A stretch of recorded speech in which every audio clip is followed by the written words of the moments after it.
নমস্কার বন্ধুরা, বাংলা খবর ফেসবুক পেজে আপনাদের সকলকেই স্বাগত।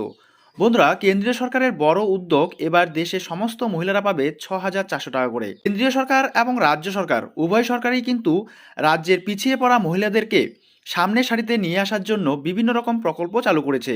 রাজ্য সরকারের একটি জনপ্রিয় প্রকল্প হচ্ছে লক্ষ্মীর ভাণ্ডার প্রকল্প, যেখান থেকে এসসি, এসটি, ওবিসি এবং জেনারেল কাস্টের মহিলাদের প্রত্যেককেই কিন্তু এই প্রকল্প থেকে বেনিফিট দিয়ে থাকে। ঠিক তেমনিভাবে কেন্দ্রীয় সরকারও কিন্তু পিছিয়ে নেই। কেন্দ্রীয় সরকারও কিন্তু মহিলাদের সামনের সারিতে নিয়ে আসার জন্য বিভিন্ন রকম প্রকল্প চালু করছে। দেশের মহিলাদের জন্য অনেক বড় সুখবর দিল কেন্দ্রের নরেন্দ্র মোদী সরকার। সরকার চালু করেছে এমন এক প্রকল্প যার মাধ্যমে মহিলারা সরকারের পক্ষ থেকে সরাসরি 6,400 টাকা করে পাবে। নারী ও শিশু কল্যাণ দপ্তরের পক্ষ থেকে দেশের সমস্ত সাধারণ মহিলাদের জন্য এই বিশেষ উদ্যোগ নেওয়া হয়েছে।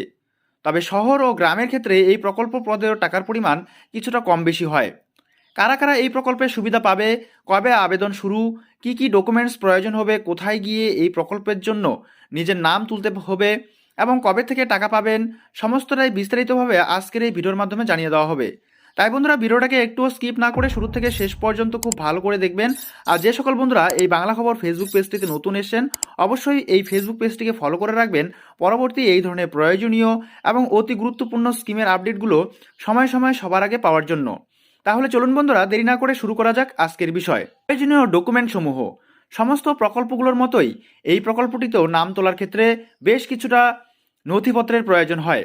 যেমন আবেদনকারীর আধার কার্ডের জেরক্স, ব্যাংকের পাসবইয়ের জেরক্স, ভোটার কার্ডের জেরক্স, আবেদনকারীর স্বামীর আধার কার্ডের জেরক্স, সন্তান জন্মালে তার শংসাপত্র এবং 2 কপি পাসপোর্ট সাইজের ফটো। কখন কত টাকা দেওয়া হবে? এই প্রকল্পের মাধ্যমে যে 6,400 টাকা পর্যন্ত দেওয়া হয় তা 3টি কিস্তিতে মহিলাদের অ্যাকাউন্টে আসে।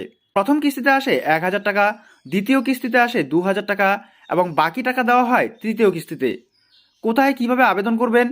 এই প্রকল্পে নাম তোলার জন্য নিকটস্থ আশাকর্মী বা উপস্বাস্থ্য কেন্দ্রের সাথে যোগাযোগ করতে হবে এবং সেখান থেকে আবেদনপত্র নিয়ে প্রয়োজনীয় নথিসহ আবার সেখানেই জমা করতে হবে।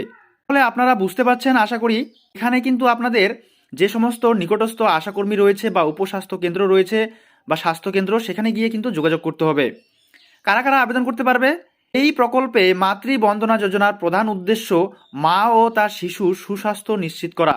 তাই বিশেষত গর্ভবতী মহিলারা এই প্রকল্পের সুবিধা নিতে পারবেন। বন্ধুরা, এই ছিল আপাততভাবে আজকের একটি ছোট্ট ইনফরমেশন। যদি আপনাদের ভিডিওটা ইনফরমেটিভ বা হেল্পফুল হয়ে থাকে তাহলে অবশ্যই ভিডিওতে একটি লাইক দিতে ভুলবেন না। পেজটিতে নতুন হয়ে থাকলে অবশ্যই ফলো করে রাখবেন।